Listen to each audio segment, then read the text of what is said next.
মহামান্য সুপ্রিম কোর্টে এসএসসি মামলার জাজমেন্ট কবে আসতে পারে? এই জাজমেন্ট যে রিজার্ভড করা হয়েছে, রিজার্ভড জাজমেন্ট বলতে কি বোঝায়? কতদিন পরে রিজার্ভড জাজমেন্ট আসে? কিভাবে জাজমেন্ট আসে? এবং আপনারা সকলেই জানেন যে শেষ মুহূর্তে অর্থাৎ শুনানি শেষ হওয়ার পরবর্তীতে, জাজমেন্ট রিজার্ভড হওয়ার পরবর্তীতে স্কুল সার্ভিস কমিশন একটি রিটেন আর্গুমেন্ট বা নোটস সাবমিশন করেছেন। সেই নোটস বা সাবমিশনের বিভিন্ন অংশ সোশ্যাল মিডিয়াতে ভাইরাল, সেগুলো দেখা যাচ্ছে যে এসএসসি কি সাবমিশন করেছেন। নিউজ মিডিয়াতেও সেই খবরাখবর হয়েছে। তো সেই সাবমিশনে আলটিমেটলি এসএসসি কি জানালো, segregation, rank jump, OMR issue, প্যানেলের মেয়াদ শেষ, ইন্টারভিউ লিস্ট প্রভৃতি বিষয় নিয়ে এসএসসির বক্তব্য কি, সেই সমস্ত বিষয় নিয়ে আজকের এই ভিডিওতে আলোচনা করার চেষ্টা করব। অনুরোধ করব আপনারা এই ভিডিওটি পুরোটা দেখবেন, কোনো অংশে স্কিপ না করে। দেখুন, আমাদের এই ভিডিওগুলো অথেন্টিক তথ্যের ভিত্তিতে আমরা করে থাকি। কোনো রকম পারসেপশন ক্রিয়েট করার জন্য বা কোনো বিষয়কে পক্ষপাতভাবে তুলে ধরার জন্য আমরা ভিডিও করি না। যে তথ্যটা অথেন্টিক, যে বিষয়টা অথেন্টিক, সেটাকে আমরা নিউট্রালি দৃষ্টিভঙ্গি নিয়ে তুলে ধরার চেষ্টা করি এবং সেটাই আমাদের কাজ। তো আপনারা আমাদের এই ভিডিওগুলো অনেকেই ভালোবাসেন, আপনারা অনুরোধ করেন বলেই কিন্তু আমরা সঠিক তথ্য কালেক্ট করার পরেই ভিডিও তৈরি করার চেষ্টা করি। তো প্রথমেই বলে রাখি, মহামান্য সুপ্রিম কোর্টে এসএসসি মামলার জাজমেন্ট রিজার্ভড হয়ে গেছে। 10/2/2025 তারিখে এই মামলার শেষ শুনানি হয়েছিল এবং সেদিনকেই মহামান্য বিচারপতিরা জাজমেন্ট রিজার্ভড করেছেন। এখন যদি আমরা স্কুল সার্ভিস কমিশনের এই কেসটির কেস স্ট্যাটাস দেখি, তাহলে তার স্ট্যাটাসে দেখব যে সেখানে লেখা রয়েছে heard and reserved, order date 10/2/2025। এবার এই হেয়ার্ড অ্যান্ড রিজার্ভড বলতে কি বোঝায়? It means that the court has heard the arguments of counsels and will reserve the judgment. তার মানে এটা বোঝাচ্ছে যে মহামান্য কোর্ট বা মহামান্য সুপ্রিম কোর্ট যে সমস্ত কাউন্সিলগুলো রয়েছেন, অর্থাৎ যারা রেসপন্ডেন্ট এবং যারা পিটিশনার, তাদের বক্তব্য তারা শুনেছেন এবং তারা জাজমেন্টকে রিজার্ভ করেছেন। এবারে রিজার্ভ করেছেন মানে কি? তার মানে হচ্ছে the act of reserving means that জাজ will go through the pleadings and his her notes of arguments and will write a detailed judgment on the case in his her chamber. This process may take anywhere between 1 week to 4-5 months. এটা common একটি বিষয়। অর্থাৎ মহামান্য supreme court যখন কোনো judgement reserve করেন, তার মানে এটাই যে এর পরে তারা কি করবেন, তারা সমস্ত যে প্লিডিংস গুলো হয়েছে, অর্থাৎ ওপেন কোর্ট যে হিয়ারিং হয়েছে, সেই বিষয়গুলো নিয়ে তারা ভাববেন বা সেই বিষয়গুলো নিয়ে তারা পর্যালোচনা করবেন। এছাড়াও যে সমস্ত প্লিডিংস হয়েছে তার যে নোটস অফ আর্গুমেন্টস গুলো যে সমস্ত পার্টিরা সাবমিশন করেছেন, তারা যে বিষয়গুলো উল্লেখ করেছেন, যেমন এসএসসি সাবমিশন, স্কুল সার্ভিস কমিশনের সাবমিশনের ছাড়াও বোর্ডের সাবমিশন, যারা পার্টি রয়েছেন তাদের সাবমিশন, যারা রেসপন্ডেন্ট রয়েছেন তাদের সাবমিশন, সবার সাবমিশনগুলো মহামান্য বিচারপতিরা এক্ষেত্রে দেখবেন এবং তারপরে তারা একটি ডিটেল জাজমেন্ট এই বিষয়ের উপরে বা এই কেসটির উপরে লিখবেন এবং তারপরে সেই জাজমেন্টটাকে তারা একটি নির্দিষ্ট দিনে প্রোনাউন্স করবেন ওপেন কোর্টে। প্রোনাউন্স করবেন মানে সেই জাজমেন্টের অপারেটিভ বা ডিরেকশন পোর্শনের যে অংশগুলো রয়েছে সেগুলোকে তারা ওপেন কোর্টে প্রোনাউন্সড করবেন। এবং যখন এই জাজমেন্টটিকে ফর জাজমেন্ট হিসাবে রাখা হবে কেস স্ট্যাটাসে, সেই ডেটটা কিন্তু মহামান্য সুপ্রিম কোর্ট থেকে জানিয়ে দেওয়া হবে অফিসিয়াল ওয়েবসাইট থেকে এবং কেস স্ট্যাটাসে সেই ডেটটা শো করবে এবং সেই দিনকে এই জাজমেন্টটা প্রোনাউন্সড হবে এবং তারপরে সেই জাজমেন্টটা লিখিত জাজমেন্ট যেটা, তার যে সফট কপি, সেটা ওয়েবসাইটেও আপলোড করে দেওয়া হবে ডিটেল জাজমেন্টটার। তো এইটাই হচ্ছে একটি রিজার্ভ জাজমেন্ট রিজার্ভ হওয়ার পরে আসার প্রসেস। এবার অনেকেই বলবেন যে কত সময় লাগবে। জেনারেলি 90 ডেজের মধ্যে একটি জাজমেন্ট চলে আসে, অর্থাৎ 90 দিনের মধ্যে। কিন্তু এর কোনো রুল নেই, অর্থাৎ এর কোনো নিয়ম নেই যে একজন বিচারপতি তারা জাজমেন্ট রিজার্ভ করার পরে কতদিন পরে সেই জাজমেন্টটি তারা প্রোনাউন্সড করবেন বা তারা ওপেন কোর্টে জাজমেন্টটাকে সামনে আনবেন সবার, এর কোনো নিয়ম নেই। বিচারপতিরা এক্ষেত্রে স্বাধীনভাবে এই কাজটি করার ক্ষমতা রাখেন এবং এক্ষেত্রে কোনো অথরিটি কেউ তাদের উপরে কোনো রকম মানে চাপ সৃষ্টি করতে পারে না। বিচারপতিরা স্বাধীনভাবে এই কাজটি করবেন। তো এক্ষেত্রে যেটি এসএসসি মামলার ক্ষেত্রে যেটি আমরা আশা করতে পারি যে মহামান্য প্রধান বিচারপতি তার বেঞ্চে যেহেতু এই মামলাটি জাজমেন্ট রিজার্ভড হয়েছে এবং তিনি যেহেতু মে মাসের দিকেই অবসর নেবেন, তার ফলে মে মাসের আগেই কিন্তু এই জাজমেন্ট আসার সম্ভাবনা রয়েছে। এবার কবে আসবে এমন ডেট কিন্তু বলা সম্ভব নয়। এই জাজমেন্টটা একটু সময় লাগার সম্ভাবনা রয়েছে, তার কারণ এটা একটা বড় ইস্যু এবং অনেক লিখিত নোটস রয়েছে, আর্গুমেন্ট রয়েছে, অনেক বিষয় রয়েছে, তার ফলে একটু সময় লাগতে পারে। কিন্তু আশা করা যায় যে প্রধান বিচারপতি অবসরের আগেই তিনি এই জাজমেন্টটি শোনাবেন। তো এই জাজমেন্টটা যাতে করে দ্রুত আসে সেই কামনায় আমরা করি। তো এইটা গেল বিষয়। এবার আরেকটি বিষয় যেটি গুরুত্বপূর্ণ সেটি আপনাদের সাথে শেয়ার করা আমার মনে হয় উচিত বলে আমি শেয়ার করছি। সেটা হচ্ছে যে দেখুন, এই যে জাজমেন্টটি এসএসসির, এই জাজমেন্টটি 2 জাজ বেঞ্চে শুনানি হয়েছে এবং রিজার্ভড হয়েছে। এখন দুজন বিচারপতি যখন শুনেছেন, তখন দুজন বিচারপতি যদি এই মামলায় যদি সেম মত পোষণ করেন, অর্থাৎ তাদের মতামত যদি সেম হয়, তাহলে যে কোনো একজন বিচারপতি এই জাজমেন্টটিকে অথরাইজ করবেন বা লিখবেন এবং তারপরে জাজমেন্টটিকে প্রোনাউন্স করা হবে। কিন্তু দেখা যায় অনেক ক্ষেত্রে যে বিচারপতিদের মধ্যে কিন্তু ডিসেন্ট মতও তৈরি হতে পারে। এটা কিন্তু এক্সেপশনালি খুব রেয়ারলি হয়, এমন নয় যে এটা সব সময় হয়, খুব রেয়ারলি, মানে সুপ্রিম কোর্টে বা যে কোনো কোর্টেই এটা হয় যে দুজন বিচারপতি বা কয়েকজন বিচারপতির মধ্যে যখন একটি বেঞ্চ গঠন করা হয় তখন কেউ কেউ কিন্তু ডিসেন্ট মতও পোষণ করতে পারেন।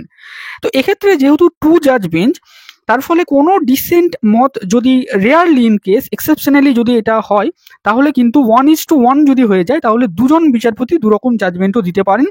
সেক্ষেত্রে এই মামলাটি হায়ার বেঞ্চেও চলে যেতে পারে। তো এরকম হওয়ার সম্ভাবনা একদম ক্ষীণ থেকে ক্ষীণতর, তার কারণ এরকম হয় না, বিচারপতিরা তারা সেম মতই পোষণ করেন কোনো ইস্যুতে। তবে যেহেতু মহামান্য বিচারপতিরা স্বাধীন এবং তারা নিজের মত নিজস্বভাবেই পোষণ করেন, তার ফলে ডিসেন্ট মত কিন্তু কোনো মামলায় পোষণ হওয়ার সম্ভাবনাও থেকে যায়। তো সেটাও আপনাদের সামনে শেয়ার করলাম। তো এবার দেখুন জাজমেন্ট যেটা, সেটা ফরম্যাটটা কিরকম হয়। তো আমি দীর্ঘদিন ধরে মহামান্য সুপ্রিম কোর্টের এবং মহামান্য হাইকোর্টের বিভিন্ন হাইকোর্টের জাজমেন্ট, মহামান্য সুপ্রিম কোর্টের বিভিন্ন জাজমেন্ট আমি যেগুলো পড়ছিলাম এবং আমার যে ছোট্ট এক্সপিরিয়েন্স বা অভিজ্ঞতা হয়েছে সেখান থেকে বলতে পারি যে একটি জাজমেন্টের ফরম্যাটটা হচ্ছে এরকম, যে প্রথমে থাকে ব্যাকগ্রাউন্ড, তারপরে থাকবে সাবমিশনস, তারপরে থাকবে ইস্যু, তারপরে সেই ইস্যুটাকে রিজলভ করা হবে এক্সপ্লেনেশনের মাধ্যমে, তারপরে কনক্লুশন এবং তারপরে ডিরেকশনের পার্ট থাকে। এখন এই যে এসএসসি মামলার ব্যাকগ্রাউন্ড আমরা সকলেই জানি কিভাবে এই মামলাটি এসছে। সাবমিশনস অলরেডি হয়ে গেছে, অর্থাৎ ওরাল সাবমিশন বা হিয়ারিং কমপ্লিট হয়ে গেছে। রিটেন নোটস অফ আর্গুমেন্ট সেগুলো জমা পড়ে গেছে। ইস্যু যে মামলায় রয়েছে, এই মামলার মহামান্য প্রধান বিচারপতি এই এসএসসি মামলায় প্রথম দিন শুনানিতেই ইস্যুটা ডিসাইড করেছিলেন। তিনি পরিষ্কার বলেছিলেন যে দুটো ইস্যু মূল রয়েছে এবং সেই দুটো ইস্যু নিয়েই তিনি শুনবেন এই মামলাটিকে। এক নম্বর হচ্ছে ওয়েদার সেগ্রিগেশন ইজ পসিবল আর নট, এবং 2 নম্বর হচ্ছে entire selection process has to be gone or not, অর্থাৎ পুরো প্যানেলটা কি বাতিল হবে নাকি সেগ্রিগেট করা যাবে। এই যে ইস্যু, এই ইস্যুটার উপরেই কিন্তু এই মামলার শুনানি হয়েছে এবং মহামান্য বিচারপতিরা এই দুটো ইস্যুকেই ডিসাইড করবেন বলে আমাদের মনে হয় তাদের জাজমেন্টে, এবং তারপরে তারা যা সিদ্ধান্ত নেবেন সেটাকে ডিরেকশনের মাধ্যমে তারা এই জাজমেন্টে মানে উল্লেখ করবেন এবং এক্সপ্লেনেশনের মাধ্যমে সেটাকে ব্যাখ্যা করবেন। তো এই জাজমেন্টটা এরকম ভাবে আসার সম্ভাবনা আছে বলে আমাদের মনে হয়। এবার মহামান্য বিচারপতিরা তারা কি মানে ইস্যু ডিসাইড করবেন, কোনো সাব ইস্যু এর মধ্যে তৈরি হবে কিনা, বা তারা অ্যাকচুয়ালি কি জাজমেন্ট দেবেন, সেটা কারোর পক্ষে বলা সম্ভব নয় এবং সেটা বলা উচিত নয় বলে আমাদের ব্যক্তিগত অভিমত। যে জাজমেন্ট নিয়ে প্রেডিকশন করার কোনো মানে এখতিয়ার বা কোনো ক্ষমতা কিছুই আমাদের নেই বা কারণ নেই, এটা মহামান্য বিচারপতিরা স্বাধীনভাবে ডিসাইড করবেন। তো এইটা গেল এসএসসি মামলার এই গুরুত্বপূর্ণ পার্টগুলো। এবার দেখুন, এসএসসি মামলার স্কুল সার্ভিস কমিশন 15ই ফেব্রুয়ারি একটি রিটেন সাবমিশন জমা করেছেন, সেটা আপনারা মিডিয়াতে দেখেছেন, এবং এসএসসি অনারেবল সুপ্রিম কোর্টে সাবমিশন করেছেন, সেটা নিয়ে বিভিন্ন রিপোর্ট প্রকাশিত হয়েছে এবং সেইখানে তারা কি বলেছেন, কতজন সেগ্রিগেট করে বাদ যাবে, এই বিষয়গুলো তারা বলেছেন। তো এই রিপোর্টের কিছু গুরুত্বপূর্ণ অংশ রয়েছে, সেটা আপনাদের সামনে আমি ছোট্ট করে ব্যাখ্যা করার চেষ্টা করব। রিপোর্টটা যারা এই মামলায় পার্টি রয়েছেন তারা অলরেডি হয়তো পেয়েছেন, কপি সার্ভ করতে হয় যেহেতু এসএসসিকে, তার ফলে তারা এই রিপোর্টটা দেখেছেন। তো এই রিপোর্টটাকে ডিটেল ব্যাখ্যা করব না, জাস্ট গুরুত্বপূর্ণ অংশগুলোকে আমি ব্রিফলি আপনাদের সামনে বলে দেওয়ার চেষ্টা করছি। যে এই যে রিপোর্টের গুরুত্বপূর্ণ অংশ, সেখানে এসএসসি প্রথমে যেটা করেছে যে সেগ্রিগেশন করা যাবে এমনটাই তারা মত প্রকাশ করেছেন, এবং সেক্ষেত্রে তারা প্রথম দিকে এটি মহামান্য সুপ্রিম কোর্টের জাজমেন্টকে সাপোর্টিং জাজমেন্ট হিসাবে উল্লেখ করেছেন যে সেগ্রিগেশন করাটাই কোর্টের প্রাথমিক কর্তব্য। এবার সেগ্রিগেশন করা যাবে এ বিষয়ে তারা মহামান্য কলকাতা হাইকোর্টের ডিভিশন বেঞ্চে 4টি এফিডেভিট জমা করেছিলেন, সেগুলো তারা বলেছেন, এবং মহামান্য হাইকোর্ট যেটা বলেছিলেন যে এসএসসি কোঅপারেট করেনি কিন্তু এসএসসি কোঅপারেট করেছিল, সেই বিষয়টাও এসএসসি উল্লেখ করেছেন। এবার সেগ্রিগেশন কিভাবে করা যাবে সেই নিয়ে এসএসসি তাদের যে রিপোর্টের যে 8 নম্বর যে পয়েন্ট, সেই পয়েন্টে তারা বলেছেন। এখানে গুরুত্বপূর্ণ দুটো টেবিল এসএসসি শো করেছে এবং গুরুত্বপূর্ণ দুটো প্যারাগ্রাফ এসএসসি বলেছে, এবং সেটা খুব গুরুত্বপূর্ণ সেগ্রিগেশনের অংশটাতে। এখানে এসএসসি দেখুন বলছে 8 নম্বর অংশতে, the segregation can be done in the manner indicated below, অর্থাৎ এই যে ম্যানার আছে এই ম্যানারে সেগ্রিগেশন করা যাবে, এটা এসএসসি বলেছে। এখানে জানিয়ে রাখা ভালো, এসএসসি পরিষ্কারভাবে একটি বিষয় উল্লেখ করেছে যে তারা যে তথ্যটা দিয়েছে সেই তথ্যটা হচ্ছে তারা যে সমস্ত প্রার্থীকে রেকমেন্ড করেছিল এবং সেই রেকমেন্ডেশনের ভিত্তিতে যে সমস্ত প্রার্থীরা স্কুলে অ্যাপয়েন্টমেন্ট হয়েছেন তাদের তথ্যটাই তারা দিয়েছেন। তারা যাদেরকে রেকমেন্ড করেনি এবং মানে তারা যাদেরকে রেকমেন্ড করেনি বা তারা যারা চাকরি পায়নি আলটিমেটলি তাদের তথ্য তারা দেয়নি। অর্থাৎ ধরা যাক কোনো প্রার্থী হয়তো টেন্টেড, তার স্কোর বাড়ানো হয়েছে বা কিছু একটা তার প্রবলেম তৈরি করা হয়েছে কিন্তু সে আলটিমেটলি অ্যাপয়েন্টেড হয়নি, তার তথ্যটা কিন্তু এসএসসি এখানে দেয়নি। এসএসসি সেটা পরিষ্কার বলেছে যে তার তথ্য দেওয়ার প্রয়োজন নেই যেহেতু সে অ্যাপয়েন্টমেন্টই পায়নি। তো এই বিষয়টা এসএসসি উল্লেখ করেছে। এবার দেখুন এখানে পরিষ্কার একটি অংশ এসএসসি বলেছে দুটো টেবিল যে সেগ্রিগেশন কিভাবে করা যাবে। প্রথম যে টেবিলে এসএসসি লিখছে দেখুন যে person identified as tainted in the category of rank jumping and out of panel but appointed. অর্থাৎ এসএসসি পরিষ্কার বলছেন যে পার্সন আইডেন্টিফাইড অ্যাজ টেন্টেড, তার মানে এই যে ব্যক্তি এই টেবিলের এদেরকে এসএসসি বলছেন যে তারা টেন্টেড হিসেবে এসএসসি তাদেরকে আইডেন্টিফাইড করছে। টেন্টেড মানে পরিষ্কার ভাষায় অযোগ্য। তো এক্ষেত্রে কোন ক্যাটাগরিতে কত প্রার্থী রয়েছেন, বিশেষ করে র্যাঙ্ক জাম্প এবং আউট অফ প্যানেল এবং তারা অ্যাপয়েন্টমেন্ট পেয়েছে, এইরকম 1212 ক্যান্ডিডেটের তথ্য এসএসসি এক্ষেত্রে দিচ্ছেন যে এদেরকে এসএসসি একদম টেন্টেড হিসাবে আইডেন্টিফাইড করছেন তাদের তথ্য অনুযায়ী। বি নম্বর ক্যাটাগরিতে এসএসসি আর একটা টেবিল দিচ্ছে এবং এই টেবিলটা খুব ইন্টারেস্টিং। এখানে এসএসসি লিখছেন দেখুন যে person identified having dispute in OMR issue. তার মানে এই ব্যক্তিদেরকে এসএসসি চিহ্নিত করেছে having dispute in OMR issue. এক্ষেত্রে টেন্টেডের জায়গায় এসএসসি টার্মটা ইউজ করছে ডিসপিউট। ডিসপিউটের বাংলা হচ্ছে দ্বন্দ্ব। যে এই যে ব্যক্তি এদের যাদেরকে চিহ্নিত করা গেছে তাদের ক্ষেত্রে ওএমআর ইস্যু নিয়ে দ্বন্দ্ব রয়েছে। দ্বন্দ্ব মানে কি, বিষয়টা আদালতে যেহেতু বিচারাধীন তার জন্য এসএসসি টেকনিক্যালি এই ডিসপিউট টার্মটা ইউজ করেছে। এবারে ডিসপিউট টার্মটা এসএসসি কেন ইউজ করেছে তার ব্যাখ্যাটা কিন্তু এসএসসি দিয়েও দিয়েছে। এবার এক্ষেত্রে দেখুন কোন ক্যাটাগরিতে কতজন প্রার্থী রয়েছেন সেটা এসএসসি দিয়েছে। এখানে খুব ইন্টারেস্টিংলি এসএসসি টেবিলে পরিষ্কার লিখেই দিয়েছে number of candidates identified by CBI. CBI কতজনকে আইডেন্টিফাই করেছে, 952 জন। তার মধ্যে এসএসসি কতজনকে রেকমেন্ড করেছে সেইটা এসএসসি বলেছে এবং এক্ষেত্রে এসএসসি বলছে 4091 জন টোটাল এমন ক্যান্ডিডেট রয়েছে যারা ওএমআর ইস্যুতে ডিসপিউট যাদের রয়েছে। এক্ষেত্রে এই সংখ্যাটা আরো 239 জন মানে বাড়ার কথা ছিল কিন্তু সেটা কেন বাড়েনি সেটা 9 নম্বর অংশে এসএসসি বলছে যে কমন কিছু ক্যান্ডিডেট রয়েছে এরকম 57 জন গ্রুপ সিতে, 170 জন গ্রুপ ডিতে এবং 12 জন 9-10-এ। তো এরা র্যাঙ্ক জাম্প এবং আউট অফ প্যানেলের ইস্যুতে কমনলি এরা পড়ছে, তার ফলেও তাদেরকে ওই 1212-র মধ্যে হয়তো ধরা আছে, তার জন্য এখানে তাদেরকে আর ফেলছে না এসএসসি। তো এবার এই 10 নম্বর পয়েন্টটা খুব গুরুত্বপূর্ণ। এখানে এসএসসি যেটা বলছে, এখানে দেখুন ইফ লেখা রয়েছে তারপরে একটি কমা দেওয়া রয়েছে, তার মানে যদি। তারপরে বলছে the materials recovered by CBI from mister Pankaj Bansal ex employee of Mrs Nysa is held to be reliable data. তার মানে এসএসসি পরিষ্কারভাবে একটি বিষয় উল্লেখ করে দিচ্ছেন এখানে যে যদি সিবিআই যে তথ্য পেয়েছে সেটি যদি সত্য বলে ধরে নেওয়া হয় বা সেটি যদি সত্য বলে প্রমাণিত হয়, then the commission has found that 4330 candidates out of the total appointees in the process to be tainted in the OMR category after scrutinizing the data given by CBI after checking the entire lot who appeared in the recruitment process. অর্থাৎ এক্ষেত্রে SSC পরিষ্কারভাবে তার যে stand সেটা পরিষ্কার করে দিয়ে বলছেন যে সিবিআই যে তথ্য উদ্ধার করেছেন সেই তথ্যকে যদি কোর্ট সত্য বলে স্বীকার করে নেয় বা সেটা যদি সত্য বলে প্রমাণিত হয়ে যায় বা সেটা যদি সত্য বলে ধরে নেওয়া হয়, তাহলে এসএসসি 4330 জন প্রার্থীকে এমন পাবে যাদের মধ্যে ওএমআর ডিসপিউট রয়েছে, তারা ওএমআর ইস্যুতে তাহলে তাদেরকে টেন্টেড হিসাবে চিহ্নিত করা হবে। এক্ষেত্রে দেখুন এসএসসি যখনই বলছেন যে if the materials recovered by CBI from mister Pankaj Bansal is held to be reliable data, অর্থাৎ এটাকে যদি সত্য বলে ধরে নেওয়া হয় তাহলে কিন্তু এসএসসি লিখছে দেখুন যে then the commission has to found that 4330 candidates out of the total appointees in the process to be tainted. অর্থাৎ তারপরে কিন্তু এসএসসি এদেরকে কিন্তু আর ডিসপিউট বলছে না, বলছে টেন্টেড। অর্থাৎ যদি এটা সত্য বলে ধরে নেওয়া হয় তাহলেই 4330 টেন্টেড, আদারওয়াইজ এখনো অবধি এরা কিন্তু ডিসপিউট হয়ে রয়েছে। এটা কিন্তু প্যারা বিতে যেটা সেখানে কিন্তু এসএসসি লিখছে দেখুন যে পার্সন আইডেন্টিফাইড হ্যাভিং ডিসপিউট, অর্থাৎ অ্যাট দিস স্টেজ তারা ডিসপিউটেড। যদি কোর্ট এদেরকে সিবিআই ডাটাটাকে অথেন্টিক বলে ধরে নেয় তাহলে তারা টেন্টেড। এটা হচ্ছে পরিষ্কার কথা। এবং এদের ক্ষেত্রে এসএসসি বলছে দেখুন যে কমিশনের যে সার্ভার ডাটা এবং সিবিআই যে ওএমআর মিরর ইমেজ উদ্ধার করেছে তার সাথে ট্যালি করছে না, তার ফলে এরা টেন্টেড।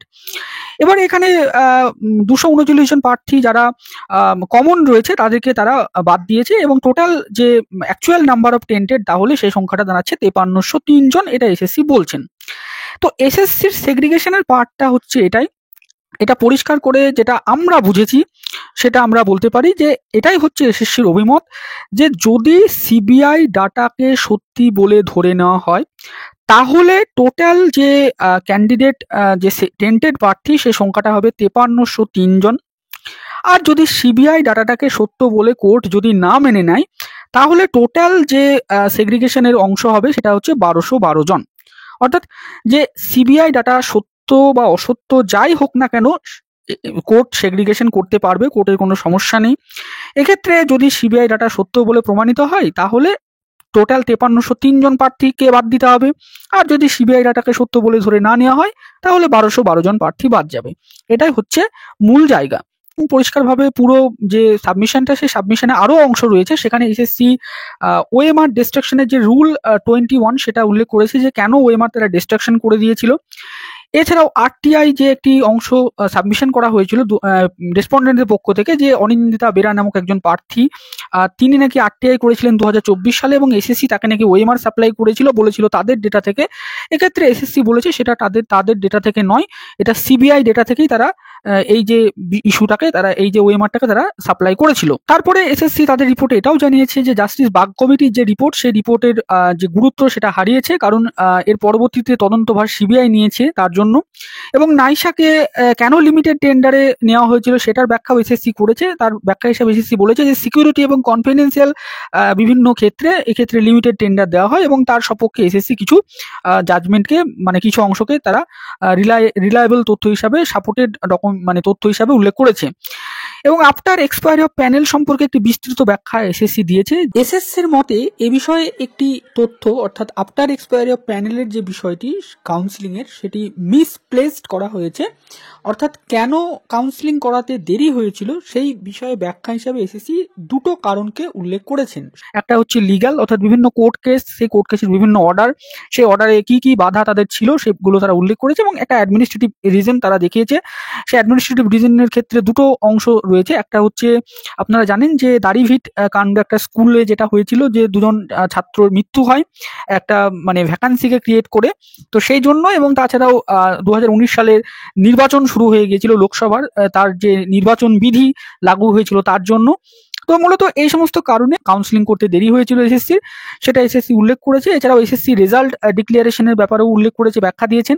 এবং ইন্টারভিউ লিস্ট প্রিপেয়ারের ক্ষেত্রে এসএসসি বলেছে পরিষ্কারভাবে যে তারা 1:1.4 রেশিওতে ইন্টারভিউ লিস্ট তৈরি করেছে। এবং রেজাল্ট ডিক্লেয়ারের ক্ষেত্রে কোন কোন তারিখে কবে কবে রেজাল্ট ডিক্লেয়ার করা হয়েছে, কাদের কাদের মেরিট লিস্ট পাবলিশ করা হয়েছিল, কোর্টের অর্ডারেও মেরিট লিস্ট পাবলিশ করা হয়েছে, কোর্টের অর্ডারে ইভেন অ্যাপ্লিকেশন ফর্মও পাবলিশ করা হয়েছে। ব্রেকেজ অফ মার্কস পাবলিশ করার ক্ষেত্রে প্রাথমিক অবস্থায় কেন এসএসসি করেনি তার ব্যাখ্যা এসএসসি দিয়েছে। এবং ইন্টারভিউ লিস্ট পাবলিশ করার ক্ষেত্রে এসএসসি একটি কোর্ট কেসের মামলা উল্লেখ করেছে, যে মামলাটি 14/11/2019 সালে মহামান্য সিঙ্গেল বেঞ্চ খারিজ করে দিয়েছিল, যে ইন্টারভিউ লিস্ট পাবলিশ করার ব্যাপারে সেই মামলাটি গ্রহণ করেনি। এবং লাস্টে এসএসসি উল্লেখ করেছে যে দীর্ঘ 9 বছর ধরে নিয়োগ বন্ধ, এত চাকরি যদি বাতিল হয়ে যায়, পুরো প্যানেলটা যদি ক্যান্সেল হয়ে যায় তাহলে রাজ্যের শিক্ষা ব্যবস্থা ভেঙে পড়বে। অতএব তার জন্য যাতে করে যারা টেন্টেড প্রার্থী হিসেবে আইডেন্টিফাইড হবে তাদের চাকরিটাই যাতে করে বাতিল করে দেওয়া হয়। এবং এসএসসি সেক্ষেত্রে পরিষ্কারভাবে জানাচ্ছে যে এসএসসির যে ডাটা, সেই ডাটা অনুযায়ী এসএসসি 1212 জনকে টেন্টেড হিসেবে পাচ্ছে, এবং সিবিআই যে ডাটা, সেই ডাটা অনুযায়ী এসএসসি পাচ্ছে 4091 জনকে। টোটাল 5303 জন প্রার্থী হচ্ছে টেন্টেড এসএসসির মতে, যদি সিবিআই ডাটাটা সত্য বলে ধরে নেওয়া হয় তবে। এবার সিবিআই ডাটা সত্য না অসত্য সেই বিষয়টা কোর্ট ডিসাইড করবে, বা কোর্টের যে বিষয়টা ডিসাইড হবে। তো এসএসসির মতে হচ্ছে এটা পরিষ্কার যে সিবিআই ডাটা যদি সত্য হয় তাহলে টোটাল বাদ যাবে এত, এবং এদের চাকরি বাতিল হওয়ার পরে বাকি যারা চাকরি করছেন তাদের চাকরি যাতে করে রেখে দেওয়া হয়, এমনটা এসএসসির মতামত। তো এই পুরো অংশটা নিয়ে আমি ভিডিও করলাম, ক্ল্যারিফিকেশন করলাম। এবার পরবর্তীতে দেখুন মহামান্য বিচারপতিরা তারা কি বলেন, তাদের যে কি মতামত সেটা, এই যে এসএসসির মতামত সেটা গ্রহণ করেন কিনা, বা এর বাইরে কোনো ভিন্ন মত রয়েছে কিনা। তো সেই বিষয়গুলো আমরা জাজমেন্ট আসার পরেই দেখতে পাবো। তো আজকের ভিডিওটি এই পর্যন্তই। ভিডিওটি শেষ অবধি দেখার জন্য আপনাদের সকলকে জানাই অসংখ্য ধন্যবাদ।